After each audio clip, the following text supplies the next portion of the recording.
No, to be fair with yours, I don't normally need to. But just so in sync. We are just so in sync. We're a beautiful pair, Jamie. It's lovely. I like hearing your voice again. I wonder how many hours we spent talking to each other in the last 2.5 years. And not enough, I'd say. Yeah, I would agree. Aw. That's nice. That's wholesome, isn't it? I like us. Give me your intro. It is. It is going to be. That is going to be the intro this week. Hello, everyone, and welcome back. Episode 139 of your favourite Formula One show. It's been a bit of spontaneous intro, but we're rolling with it. Jamie, 183, apparently he's happy to have heard my voice over the last few years. And if that isn't a wholesome way to kickstart today, I don't know what is. How are we doing, my friend? I'm good. I'm all the better for hearing you. Thank you. And I'm all the better for hearing you as well. I cannot wait to spend another Monday, yes, we record on a Monday, talking to you about Formula One, a sport that we both love so much. But indeed, before we do that, we have to give you all a gentle reminder, because apparently this is a very calm and relaxed show this week. Everyone's going to fall asleep if they don't anyway. This is like our version of ASMR. If you're watching this on the Matt212 YouTube channel, there'll be a link down in the description below, because Knowing Wheel is going live on its own channel for 2024. Jamie, how many subscribers are you up to? My beautiful... I'm sure you've gained subs, because your voice is so smooth. Well, yeah, I wouldn't blame people for subscribing to my channel right now. Let's have a look. I always forget to get... I'm on 545. You're doing well, my friend. I'm gaining. You are All you gaining. Have to do, it's like quantum physics. If I don't look at my channel, it goes down. If I look at my channel, it goes up. You've got an infinite money glitch there, my friend. Exactly. So we are on 236, so we're 309 subscribers away from Jamie183. So go drop us a sub. It would be greatly appreciated down in the description below. But of course, the Qatar Grand Prix this weekend. We've got a fair bit to talk about, haven't we, Jamie? Yeah, as of the last 10 minutes. We timed this well. Yes, we did, because, well, should we start with that? It's hot off the press, quite literally. So we'll start with the news, which is breaking news as we record, that Andretti have got through the next hoop of trying to get into Formula One. Yes. So they're not in yet, but they can now talk to FOM. So they've been approved by the FIA, which is the body that runs Formula One, but FOM are like Formula One management, which is like a step down, isn't it, really? Well, FIA basically allow them to say, yes, you can... You now have a race team that can potentially race in our series. The FOM, of course, or, you can effectively now race in the series that you want to. But, of course, the FOM decide whether you're racing in Formula One or not. Yes, yeah. So it's a good step for Andretti. It's a good step for Formula One, in my opinion, because I think having an 11th team would help out certainly Liam Lawson right now. Yeah, so I think it's positive all around, to be honest. It's quite well known that the next step, though, with FOM is generally the hardest one. Yes. So it's no done deal yet, but it's a good sign, and hopefully they do get through all of the tests, all of the qualifications, and they are able to enter maybe for 24, but probably more realistically 25 now, isn't it? I don't believe 24's ever been the goal, to be fair. No, it's either going to be 25 or 26, isn't it, for Andretti? But I'll be honest, it kind of felt like this all came about at the start of the year, didn't it? Or last year, really. Then obviously we had all the stuff about how they were going to collaborate with Cadillac, and we were there like, this is going to happen. And then, of course, effectively, it felt like for a long time this year, hasn't it, that it kind of got pushed away again and it wasn't going to happen. So it kind of feels like it has come a little bit out of nowhere as well. A quick side note to that. Did you hear about Carlin's proposal that got rejected? Rodin. Yes, Rodin sorry. Carlin, yeah. I did. New Zealand. They're going to build cars in New Zealand. They're obviously racing F2 right now. So, their plan was to enter, wasn't it? And then enter with one seat has to be a female driver. Well, Jamie Chadwick apparently was guaranteed a drive. Yeah, so I guess at first it would be Jamie Chadwick, and then for as long as she wanted it, and then maybe if another female driver came along better, then they would give it to her. Them. Put the second. Yeah. So it would have been a very interesting concept. I don't think it's the right way personally to go about it, because drivers should get to F1 if they're good enough, not based on other factors. Obviously, the way to do that is make the pathway to Formula One easier for women and girls to get involved in. Which they kind of have done with F1 Academy to some extent, but it still needs a lot of work, I think. I think this is the thing, isn't it? Of course, we're now at this horrible stage where the groundwork is there, isn't it? You've got the Formula Academy. Of course, that provides them with a stepping stone. Of course, the only difficult thing is now you're kind of in this weird scenario where, don't get me wrong, a lot of the Formula Academy drivers, much, we always have to preface this by saying, of course, they're a million times better than we could ever be. And I understand for some people, that are very, very passionate about obviously getting female drivers into Formula One, that two white blokes sat here in chairs chatting about it looks ridiculous. We are not suggesting for a second that we could even come close to the talent that some of these females have. But of course, the problem is, it's highly unlikely any of the ones currently racing will make it to Formula One, but you just hope it's for the next generation. It's for girls that are being born now. Of course, we'll have these drivers to look to, and then obviously, hopefully in the future, Formula One drivers, female Formula One drivers obviously to look to, because it is going to take years of investment before we get any kind of payoff. For sure. And I think you kind of see that with nationalities racing in Formula One a little bit to a smaller degree, because you look at Schumacher started breaking onto the scene in the late 90s, early 2000s was his big dominant period, and then in 2010 there were 7 German drivers on the grid, 10 years later, because all these German kids growing up watching F1 seeing this guy Schumacher, he's amazing, I need to be in Formula One, I want to be like him. And then you see it now, we've got effectively 4 British drivers on the grid. 10 years Britain's always an odd example, isn't it? Yeah, Britain is a strange example, but it goes in ebbs and flows. And 10-12 years ago, you had Button, Hamilton winning championships, breaking onto the scene, giving people an example to look to. I genuinely think in 10 years' time, we'll probably have 3 or 4 Dutch drivers on the grid, just because that's the way it goes. And I think you kind of need that role model to be a real trailblazer, and people to grow up wanting to be like them. And hopefully that will happen with other minorities, like unrepresented groups in Formula One as well. But women is definitely one of those that is underrepresented in the grid. But I don't think giving somebody a seat based on that is necessarily the right way to go about it.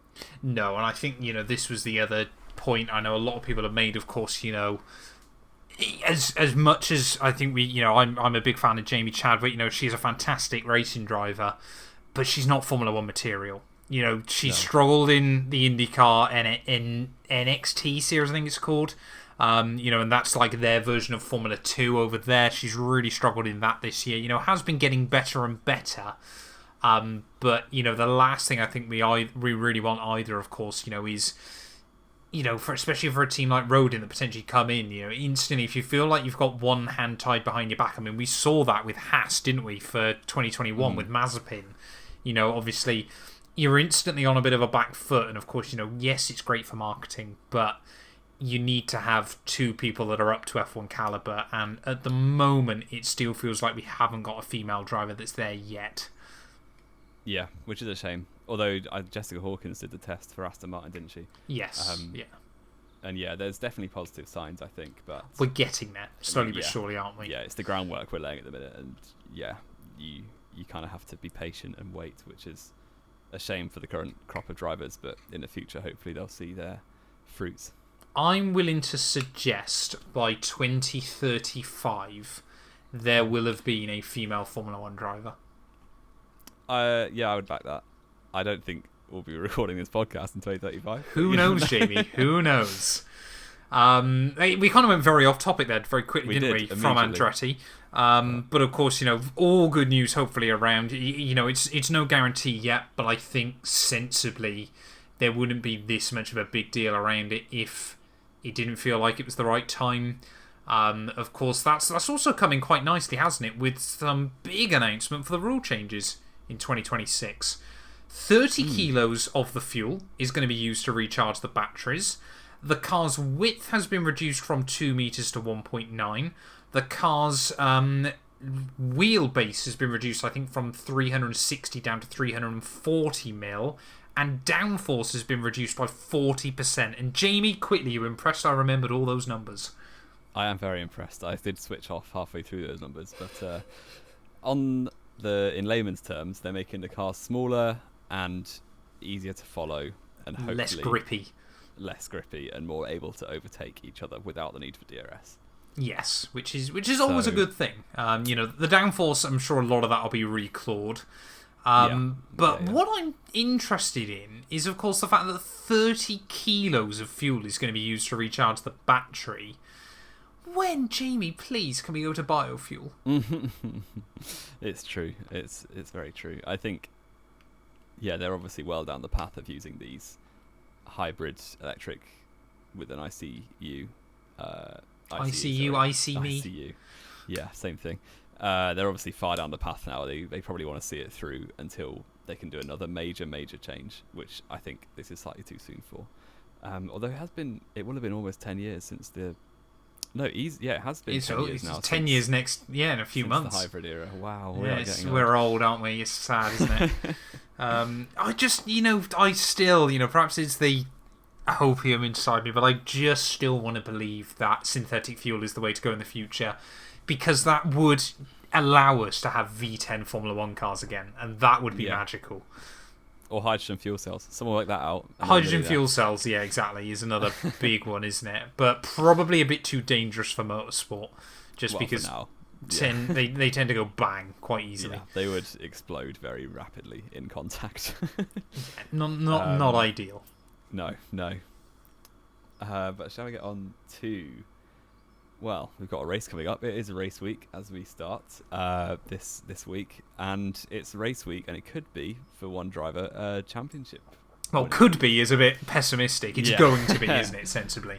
It realistically will be, because even if Max Verstappen doesn't score any points in the sprint or the real race, I think Perez would still need to win both. And based on his current form alone, that doesn't look like happening. No. So realistically, Verstappen will win the title this weekend, and it will realistically also be on Saturday, which is quite funny. First ever sprint champion. We love that. He can't win a title legitimately, can he? That's the problem. Well, maybe it's his third one, but who's keeping count? But he said in a Japanese press conference, would he feel bad about winning a title on a Saturday? And he was like, no. Why would he? We can have a good time on Saturday night, and then maybe the reaction time is a little bit off on Sunday. Fair play. But, he's got a struggling Qatar. They don't drink alcohol. Yeah, I was thinking that. It's a very alcohol-free country. I'm sure they can probably find some private bars somewhere. But you couldn't for the World Cup, could you? No, you couldn't actually, could you? Well, maybe they're properly on it. They'll need to jet off somewhere, won't they? But yeah, he's going to win a title. That's good news for any Verstappen fans.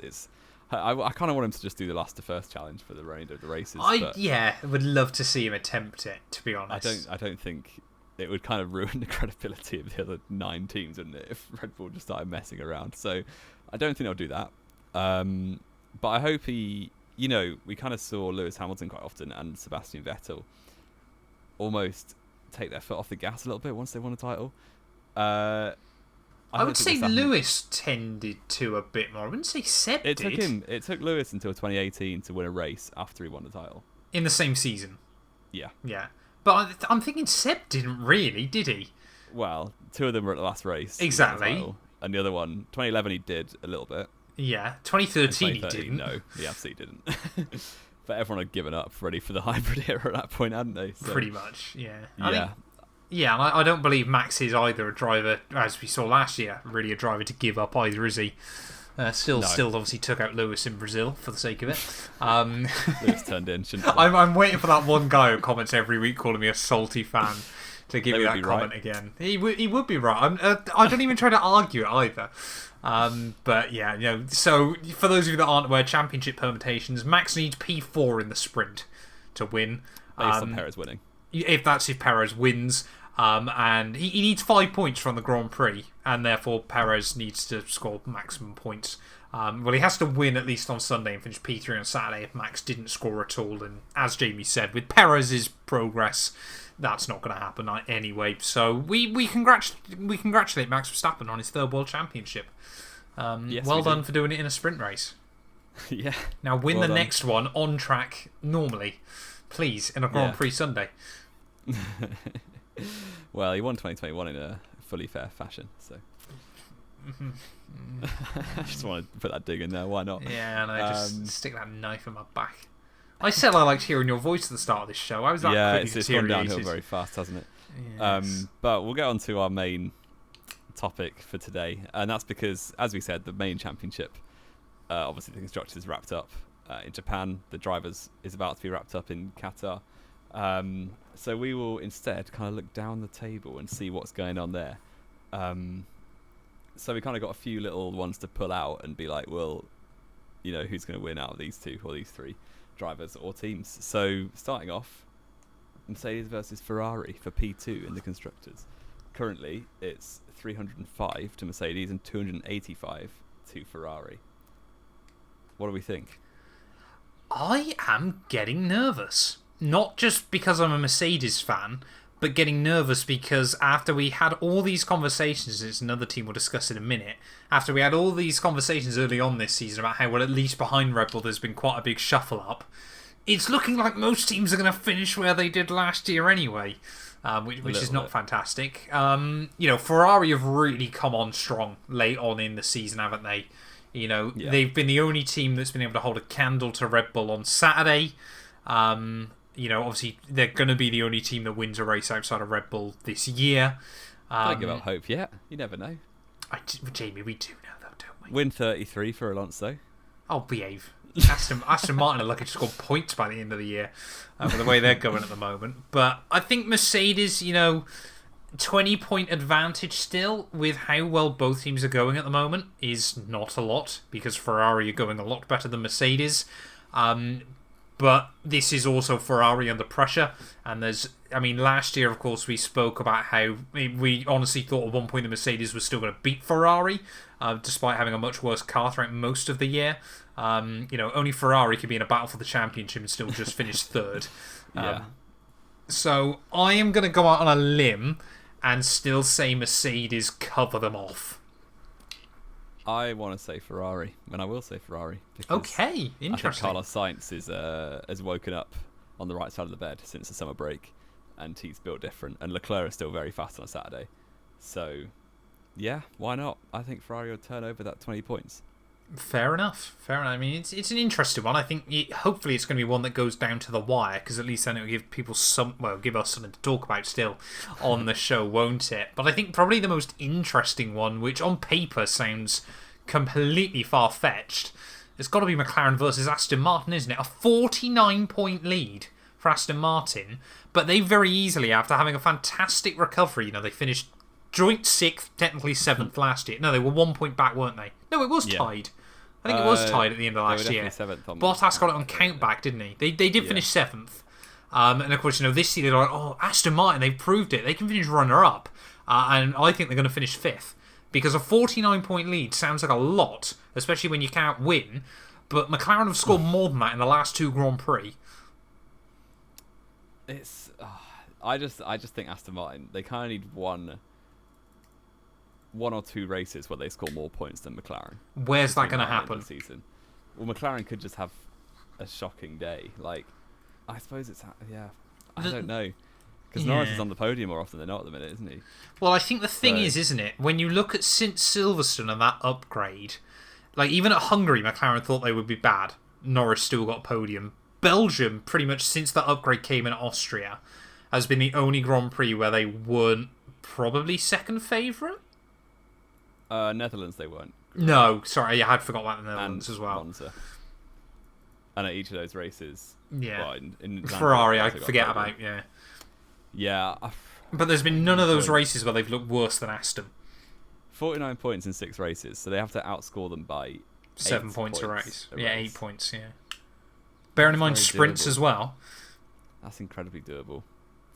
You got 3 sprints in that time. For Aston Martin.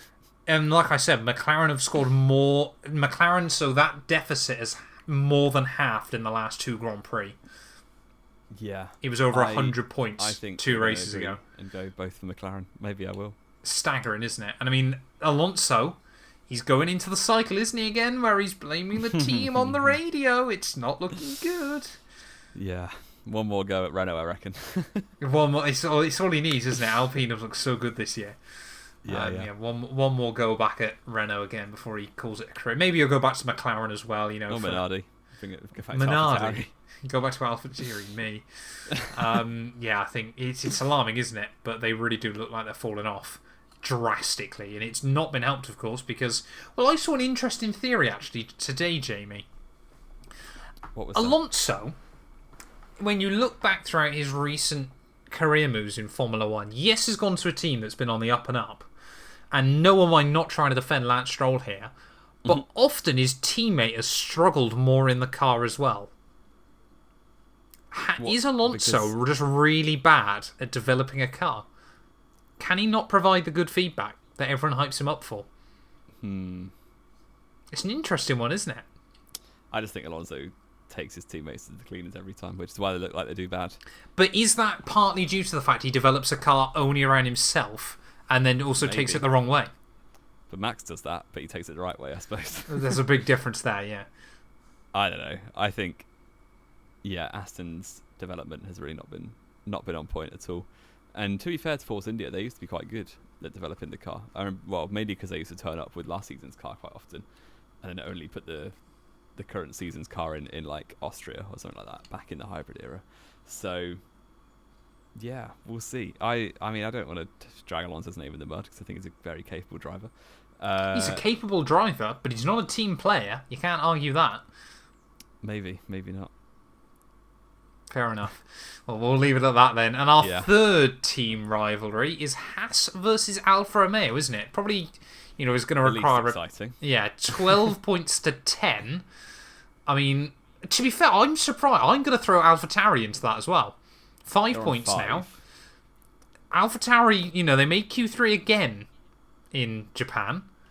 They seem to have brought some upgrades more recently. They've kind of gone under the radar, didn't they? I think they brought 9 upgrades to Singapore, and that car has been a lot more competitive since then. It has been a little bit, because I guess, Tsunoda was very unlucky to obviously get blocked in Q2 and then taken out in lap 1 in Singapore by both Red Bulls. And Lawson did get P9, didn't he? And it's only, 7 points to Haas, 5 to Alfa Romeo. All you need is one Williams-esque result where you get a 7th or a 6th. And you're right there, instantly. Yeah. I just think the Williams is obviously it's got one specialty as a car, which is a straight line speed. It's very, very hard to overtake. The Williams are just basically looking at Vegas now. Yeah, the other 3 cars are a bit too generic. They're just poor race cars, aren't they? They're just like the Alpine or the McLaren or the Aston Martin, but a bit worse. So there's no special circumstance, apart from a crazy race, where they're going to outperform Alpine and McLaren by default. Or Aston Martin now. Could. Yeah, even.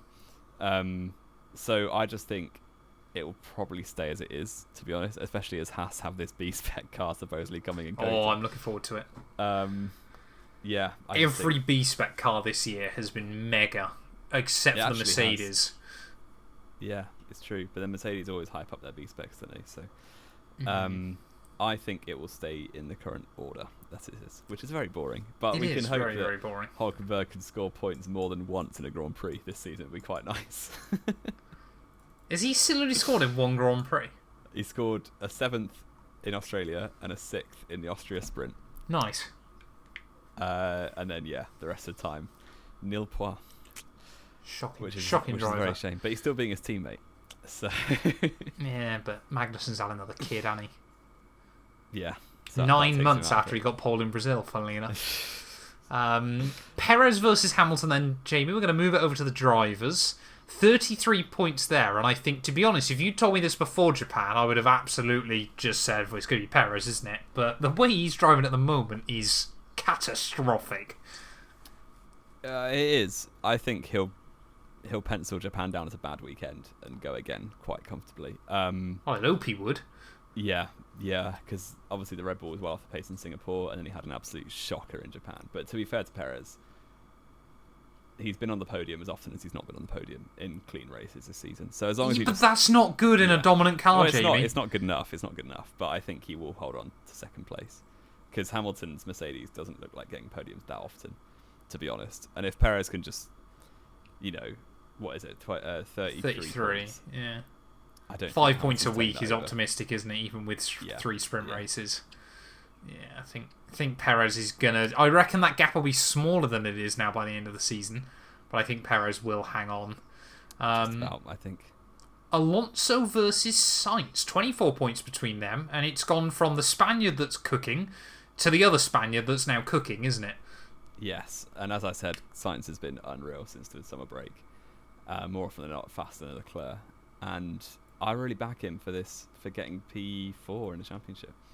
The only driver to win a race who's not driving a Red Bull this season. So, yeah, I think Sainz will do it. 24 points when the Aston Martin is probably 5th or 6th fastest versus the 2nd fastest Ferrari, you would argue. Yeah, I think it's a done deal. Announce Sainz P4. Well, he's got to take 4 points out of him a week, isn't it? And Alonso might pick up 1 or 2 here or there anymore, but I don't think Aston Martin are really threatening, are they? He took 25 out of him in Singapore, so... No, Alonso. Sorry, he's taking 1 or 2 points a weekend. Yeah. Yeah. Madness, isn't it? Probably a battle I don't think any of us were really expecting until very recently. Charles Leclerc, Lando Norris, George Russell. Russell tied on 115 apiece. Leclerc, I could argue, is still probably battling, his sights are on Alonso in front, but he's been struggling more and more. Norris has been on fire, and the fact he's already ahead of Russell goes to say just how mediocre a season Russell's had. Yes. Yeah, Russell's just still on the 1 podium, which is quite mad. That is insane. Yeah, but then again, Sainz has only had 1, hasn't he, I think? No, 2. No, he's had 2 now, yeah. Yeah, I think Leclerc will probably win out of the 3 of them. Okay. But I think Norris will be a lot closer to Charles Leclerc than he is now, and I think Russell will stay 8th. I just think he's not had a good season at all. 7th, do you mean? No, he's 8th, Russell. Is he 8th? Yeah, this is 6th, 7th, 8th. It is, isn't it? Is it? Yeah, you sure? I'm Yeah, it looking at is. That's mad. That is mad. Yeah, it's crazy. So, yeah, really, really poor season for Russell. I'm going to go on the contrary to you, Jamie, though, slightly. I'm going to say Norris is going to win out this. I mean, he could. 20 points. We're going to have 6 drivers from 5 different teams inside the top 6 by the end of the year, I'm calling. Yeah. And then we just wait for Perez to get disqualified from the championship. Or Max. I doubt that'll happen, but there we go. don't know why Perez will get disqualified either, but there we go. No, exactly. And I mean, our final one then that you've wrote down, Stroll, Gasly, Ocon. In such a, how on earth Lance Stroll is still on? He was on less than half the points. Where's Piastri actually? Piastri is well clear. Actually, he's not well clear. He's 10 points ahead of Stroll. Oh, he's going to lock that down, isn't he? Yeah, the fact that Piastri's been unlucky this season, it's felt more like Stroll's just been poo again, hasn't it? Stroll has had since Miami. He's scored like 12 points, hasn't he? It's ridiculous. He's got a 6th, 3 9ths, and a 10th. Oh! Since Miami. So what's that? 8? 13. No, 15. Yeah, 15 points. In what, 12 races? 5, yeah. Deary me. I saw a video from Tomo, friend of the show. No, not well. I've met him a couple of times. I've had a few drinks with Tomo in my day. Friend of the show. There you go. Who has done a video like, what if Aston Martin had 2 Fernando Alonsos? What if they had 2 Lance Strolls? If they had 2 Alonsos, they would be P2 in the constructors quite easily. Yep. If they had 2 Strolls, they would be level with Alpine. Oh. And you'd never believe that Aston Martin could fight, was Red Bull's biggest threat at the start of the year. It is shocking, isn't it? I've noticed you put on the notes, does 13th down score points again? Yeah, what do you think? This is all of the drivers who race for Williams, Haas, Alfa Romeo, or Aston Martin. Nope, not Aston Martin. AlphaTauri, yeah. Yes, I say Albon, Vegas. I think yes as well. I'm going to go on a limb. Sargent scores a point somewhere. No way. Get it clipped. Not a chance. Get it clipped. Sargent, I'm going to say he scores a point somewhere. Albon will score points. I back Hulk to get You're going to say Hulk, yeah, there you are. When they get the V-spec. Magnussen will probably snatch a point somewhere. What you've got to remember, Jamie, Lawson is get points in Qatar too. Haas are always rapid at tracks that begin with Ost. Hulk has scored points at tracks that begin with Ost this year, but there's no more tracks that begin with Ost. There's no more tracks beginning with Ost. Well, Yeah. what about Austin? No, we're not having that. There you go. I'm having it. Damn it. He's found a way through my system. That's shocking. Shocking. Do we want to do predictions or do you want to do your quiz, Jay? We rattled through everything very quickly today. I fancy quiz. I'm worried Okay. because you were explaining a little bit beforehand, and it sounds difficult. So, Jamie, your quiz this week. Pretty simple, pretty fun. Okay. Of course, you changed it. You were a bit of a revolutionary. You changed up the theme last week, didn't you? Because it was no time pressure, but just some quick fire questions for me. Of course, Indeed. it was about each driver's first podium, and I think it was 16 out of 17 because I was genuinely impressed with myself for days after we did that. Well done. You did.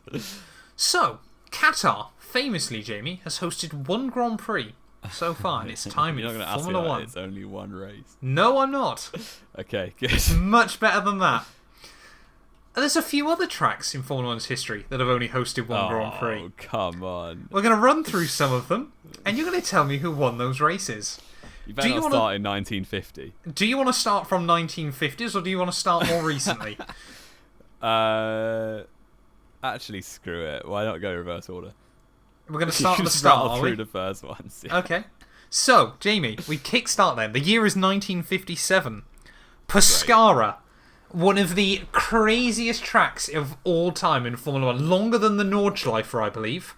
Okay. Who won the one and only Pescara Grand Prix in 1957? I'm going to go on a limb and say it was Fangio. It was not Fangio, unfortunately. Was You're 0 for 1. Sterling Moss. You're only allowed one guess. It was, in fact, Sterling Moss, though. Oh, great. If we move a year forward, we head to Morocco for the one and only Casablanca Grand Prix of 1958. Who do you think won this race? Was it Fangio? It was not Fangio. You're 0 for 2. You should have guessed Sterling Moss again. Wow, he loves his one-off circuits. He does. I mean, they were just scary tracks, and Sterling Moss obviously was a fantastic. I mean, not to say Fangio wasn't. Fangio is pretty good as well this time. He was, yeah. We head 1 year even further forward to a track that holds a special place in both of our hearts. It's 1959. It's the Avis Ring, Jamie. Oh, I know this. I bet you do. I do know this. It's I Tony can't. Brooks. It is Tony Brooks. I was There expecting we you to get go. that wrong then. He's got 1 on the board out of 3 so far. Formula 1 got a bit boring throughout the 60s, though, Jamie. From what my data could tell, track, sorry. there was one-time track in the 1960s, and that was the Le Mans Bugatti circuit of 1967. Right. Who was your winner? I'm just going to try and guess a champion from around that time. John Surtees? Incorrect. Ugh. I think you're thinking too early as well. I believe Surtees won. Was it 1959? Surtees won the World good one. Championship. Denny Hume? Incorrect. I don't know. You're getting closer, though. Chris Armin? No, he never won, did he? He never won a race, famously. I have no idea. Jack Brabham. Oh, well, there you go. Right continent. Oh, sorry, I forgot one from the 50s. Oh, great. Well, that's easy. 1959. Formula 1. It's one and only Grand Prix at the airfield, otherwise known as Sebring, even. Oh, they raced at Sebring. They did race once at Sebring. 1959 was the year. In a You 6-hour have. enduro. I didn't get disqualified from that one either. Impressive. For you. 59. Yep. You're bearing in mind you're 1 in 4 so far. Let's go. Sterling Moss. Wrong. Bruce Was it McLaren. Fangio? Bruce McLaren. Okay, It might have been 19. No, I think it wasn't. Was it 59 or was it 69? Either way, you got it wrong. We're not allowing you the points. What is this quiz? You need to avoid the whole thing. Let me just double check. It was 1959. Because I'm scared now that I have got that right. No, it was 1959. Okay, yes. good. And it was won Let's move by on. Bruce McLaren. There was none that I could find in the 1970s, Jamie. So we head all the way to 1984, of course. Formula 1 had its first attempt at making strides in the US. Of course, we had 2 Caesars Palace Grand Prix, so that doesn't make the cut. But we did also get 1 Dallas Grand Prix at the Dallas Fairgrounds of I feel like I should know 1984. this. Was it Keke Rosberg? It was Keke Rosberg. Yeah, What 2 happened with for that? 6. That's Fair quality. play. I was Fair going to say play. Nigel, but he fainted there, didn't he? I believe that was actually Caesar's Palace, but you might be right. You might be right, actually. Keke, that's a shout and a half. Fair play to you. I'm impressed with that one. We then head almost a decade further forward, Jamie. Now, I might not have got every single track, but I got most of them. To Donington, 1993. Oh, this is well, I know what happened on lap 1. I assume he won the race. Ayrton Senna? It was Ayrton Senna, correct. I believe he lapped everyone up to second place. He got, 5th to 1st in one lap? 5th to 1st in one lap, yes. Rubens Barrichello probably the greatest lap of all time. Yeah, I believe Rubens Barrichello was the only driver he didn't lap that day. In the Jordan. In the Jordan, exactly. Fantastic result. One of Senna's last ever Formula 1 victories as well. Famously, of course, they gave out a Sega statue with Sonic the Hedgehog on it. Trophy, not statue. I didn't know that.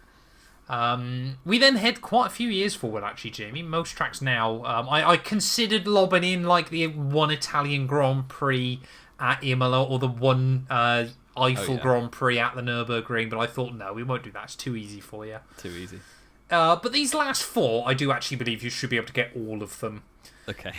The first 2 are Bahrain. The Sakhir Endurance layout and the Sakhir 2020 Outer layout, Jamie. I'm sure you can rattle those both off. Sakhir Enduro was Alonso. It was. Do you want 2nd and 3rd just to show off? What's that, sorry? Do you want 2nd and 3rd places? I mean, it was Felipe Massa and I believe Sebastian Vettel, wasn't it? Was it Hamilton, was it? Vettel 4th. Yes. And then, the Sakhir Oval was Checo Perez when he used to be competent. It was. With Ocon and Stroll. So correct. You don't get bonus points. Mugello? You got, Mugello 2020. Was Lewis Hamilton. It was. And Albon's first podium, if I remember correctly. And the final one, Jamie, I'm going to ask you if you can remember it. Qatar 21. Correct. Was it Lewis Hamilton? It was Lewis Hamilton. Correct. So I think Alonso's first podium as well. It was, yeah. You got 6 out of 1, 2, 3, 4, 5, 6, 7, 8, 9. 6 out of 11, Jamie. It's not bad going. Happy with that. Yeah, Keke Rosberg was the turning point. It really was. You got everything after Keke Rosberg, but nothing before him, which is a shame. No, I got one before him. Allow it. I don't think you did you? I did. You got Tony Brooks, to be fair. Sorry. Yeah, my boy. Yeah, so you got 7 actually. Sorry, Rest out of 11, peace. I believe. You only got 4 wrong, 2 of which were Sterling Moss. Nice. What are the scores on the doors heading into Qatar, Jamie? Because we've got extra points available, haven't we, in our little predictions? I am 2 points ahead of you. Which is fantastic, because it means I get to pick first. I'm going to be boring. I'm just going to cover you off. Please don't. It's 2 qualifyings, isn't it, this weekend? Yes. Sprint quali on a Saturday morning. Yeah, after normal qualifying on a Friday night, but then before a sprint race, but after normal Grand Prix. I don't know. We've got 2 qualifyings and 6 podiums to predict, haven't we? Max is sprint winner. Oh, we did just do sprint winner, didn't we? I believe actually. Yeah. Max. I'm gonna say Lando Norris. And I'm gonna say, I mean, surely Perez can't mess it up again. I'm gonna say Sergio Perez P3. It might be stupid, but I'm gonna say it. I will go. What will I go? Qatar's a very normal circuit, isn't it? It'd be dumb to. It's great fun to race on the F1 game. It's a good circuit. Max Verstappen on pole. I might actually throw in a little Perez to win the sprint. Really? Verstappen to get second place and win the title anyway, just because he's gets a bad start or something. Yeah, why not? Perez wins the sprint. Sorry, what? I haven't done sprint pole yet, have I?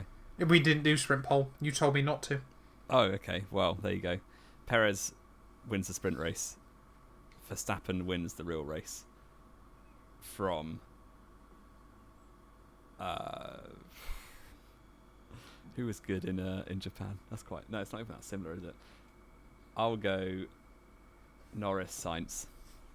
Fair enough. Boys on the podium. That's so right. You're going to definitely be winning after this. I hope so. But to be fair, I haven't got many points to try and close up, but we'll wait and see. Have we got anything else to add, Jamie? I think we've done a pretty good job today, haven't we?